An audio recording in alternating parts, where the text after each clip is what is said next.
물어봤어. 왜 도대체 좌파 그런데 좌파가 뭐냐? 왜 좌파냐 물어봤더니 네. 뭐 종북 좌파고 뭐 어쩌고 그래. 그래서 네. 좌파의 의미가 뭐냐면 북한에다 나라를 팔아먹으려고 하는 사람들이라는 거예요. 네. 문재인도 김대중도 그런 사람이라는 거야. 그래서 물어봤어.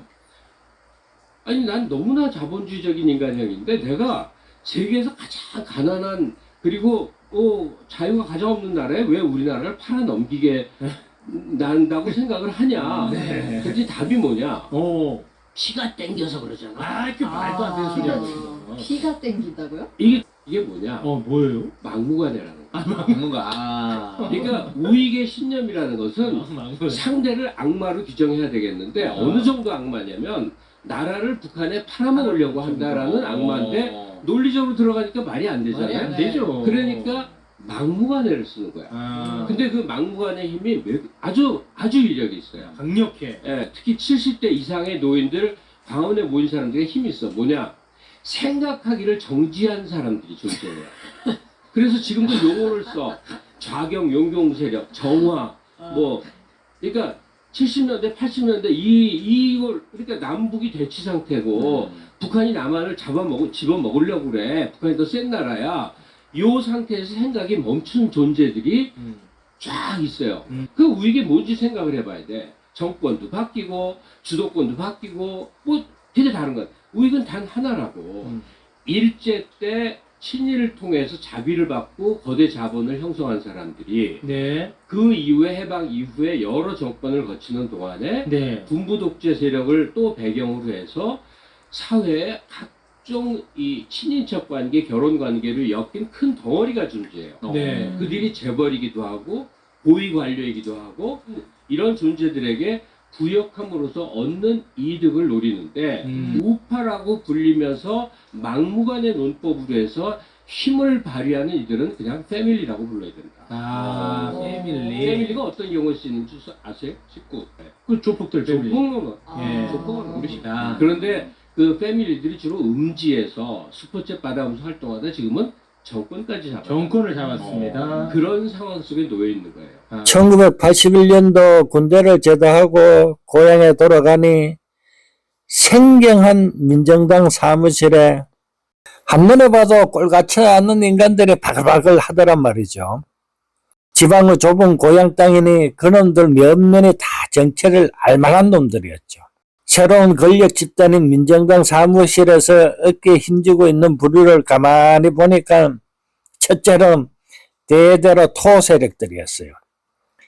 일제 때부터 무슨 면장하던 친일파 자손이라든가 학교 교정을 했다거나 땅 많은 땅 부자들이었어요. 그들이 떡하니 상자에 있고 그리고 그 밑에 양아치 부류들. 센 자에게는 비굴하고 약한 자에게는 폭력적이고 돈 뺏고 역전바닥을 누비던 그런 말종들이었고 또 한 부류가 그 사무실에서 마포걸레질을 하면서 찌질하게 붙어 있는데 내가 지나가니까 큰 소리로 부르더군요. 나 여기 권력들과 같이 있다 뭐 하는 일종의 자랑질이죠. 학교 다닐 때 가방 못 지나하고 구구도 못 내어서 나머지 공부하면서 늘 코 찔찔 흘리면서 자신의 존재감을 센 자 밑에 붙어서 사는 타고난 노예 근성에 찌든 놈들이었어요. 신기하게도 이런 세 부류가 지금은 수구 세력에 그대로 옮겨져 있는 것이죠.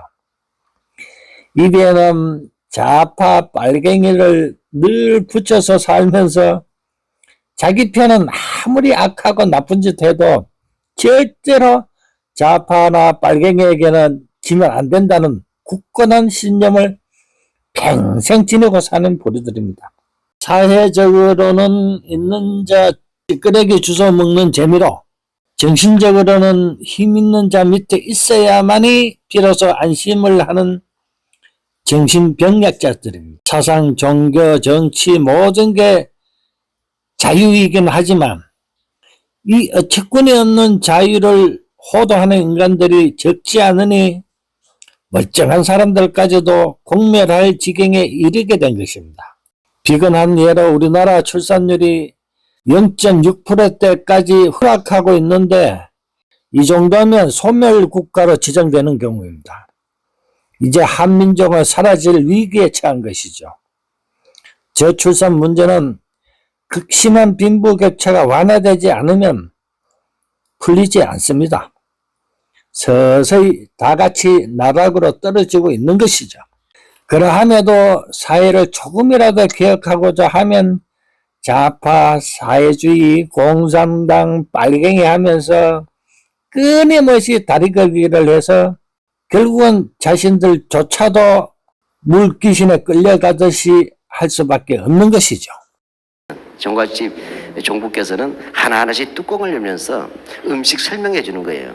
우리 집에서 이 간장을 담는 것은 150년간 이어져 내려온 아주 비법이 깊고 맛이 깊은 간장이다. 그런데 우리 맨날 아기들은 요 간장 비법 그대로 이어받아서 대대로 물려줘라 이렇게 했어. 우리 집에서 가장 자랑하는 고추장이고 이 동네뿐만 아니라 대한민국에서도 이만한 고추장은 없다. 요 비법을 그대로 배워서 아들, 손자, 증손자까지 대대로 이어줘라 이렇게 했어요. 근데 둘째 며느리가 식품영양학과 출신이에요. 알죠? 종갓집과 식품영양학과의 대결. 나는 이렇게 들어온 거 내 새끼 못 먹여. 난 앞으로 내 새끼 고추장 안 먹일 거야. 뭐 먹일 건데? 했더니 케찹 먹일 거야. 이렇게 부른 거예요. 이해가시죠? 이때 바로 고추장과 케찹이 보수와 진보의 차이예요. 예. 그러니까 보수는 뭐냐? 보수는 과거가 아니고 과거로부터 현재까지 이어온 것. 그러니까 과거로부터 현재까지 이어준 것을 앞으로도 이어가야 된다. 이해가시겠죠? 그러니까 과거가 아닙니다. 현재 완료형이다. 이렇게 된 거예요. 그러니까 고추장 비법을 그대로 이어가자 하는 거예요. 그럼 뭐냐? 진보는 이들은 못하겠다는 거죠. 바꿔야 된다. 이게 진보예요. 한국은 수구와 보수 양당 체계에서 누가 보수가 해먹지 못하고 수구가 57년 동안 해먹은 나라. 이해가시겠습니까? 이게 본질이라는 얘기예요. 집 하나가 있는데 바로 57년 8개월 산 사람하고 10년 8개월 산 사람 같은데 누가 더 주인같이 보이냐고요. 당연히 57년 돼서 주인같지 않아요. 이웃집이 봤을 때 이해갑니까? 이게 중요한 거예요. 한국의 수구는 대한민국을 자기 집이라고 생각하는 거예요. 내가 57년 8개월 동안 살았던 집이에요. 이거는. 박근혜가 내가 어릴 때부터 청와대가 자기 집 같았다는 얘기 하잖아요. 그 비슷한 심정이에요. 따라서 뭐냐? 10년 8개월은 뭐냐면 잠시 세준 거다. 이해갑니까? 이게 그 유명한 잃어버린 10년의 배후 마인드예요. 그런 헌법이고 투표를 인정하는 게 아니에요. 대한민국은 자기들이 만들고 자기들이 57년 동안 갖고 있다는 얘기를 하는 거예요. 여기 어느 날 갑자기 뜬금없이 10년 동안 이상한 놈들이 들어왔다. 이게 잃어버린 10년, 좌빨 10년이라고 얘기한 얘는 기본적으로 대한민국 소유권을 자기들이 가지고 있다는 이 부분이 있어요. 이게 훗날 건국절로 연결되는 겁니다. 이 소유권 의식이. 예. 그러면 여기서 역사의 하들은 뭐예요? 그럼 이들이 57년 동안 유지했던 비결이 뭐냐? 이게 중요하잖아요. 그렇죠? 핵심은 왜 헌법 파괴범이 57년을 우리 집 주인 노릇했는가? 우리가 주인인데 이해가십니까? 이게 핵심이에요. 그 최고의 비결은 뭐냐? 뭐 경제 성장을 했다 뭐 여러 가지 떠들지만 제가 볼 때 결코 빠져서는 딱 하나가 뭐냐면 저는 6.25라고 봅니다. 6.25 효과. 이 6.25 효과를 알지 못하고서는 한국의 수구뿐만 아니라 태극기 부대를 이해할 수가 없어요. 저는 한마디로 하면 한국 사회는 민족의 최대의 비극이었던 6.25가 수구에게는 최대의 축복이 되었다는 얘기예요. 즉 6.25 세대라고 한 것이 한국 수구를 지탱해주는 원동력이 되었다. 6.25 세대는 뭐냐? 1950년 6월 25일 날 뱃속에 있었던 아기부터 곧 돌아가시기 직전에 80 노인까지가 다 6.25 세대죠. 한국의 수구는 딴 거 없어요. 6.25란 이 공포를 이용한 거예요. 그러니까 선거 때만 되면 어떻게 합니까? 또 한 번 전쟁 맛 좀 볼래? 이게 늘 이거잖아요. 그죠? 뭔가 선거 때만 되면 어떻게 해요? 북한에서 총을 쏜다든지 대포를 쏜다든지 심지어는 총을 쏴달라고 됐잖아요. 남쪽에 안전기획부에서 유해창 때. 그렇죠? 선거 때만 되면 북풍이 몰아치잖아요. 작년에 북풍이 안 되니까 뭘 했어요? 동남풍을 몰아쳐왔죠. 동남아시아에서 데려왔잖아요. 북한 여성들을 수십 명을. 이게 뭐예요? 지금 말하자면 한국에서 수구의 장수 비결은 정책이 아니었다. 한국의 모두의 6.25 세대들이 겪었던 그 공포들, 이 공포들을 가지고서 그냥 다시 한번 니들 전쟁 맛 좀 볼래 할 때 부모들은 뭐예요? 아이고 그 끔찍한 전쟁 어떻게 내가 또 해? 이해가시겠습니까? 우리 손주 새끼들 이제 또 어떻게 비난사를 시켜? 그럼 어떻게 해? 차라리 독재라도 낫다. 전쟁보다는 이해갑니까?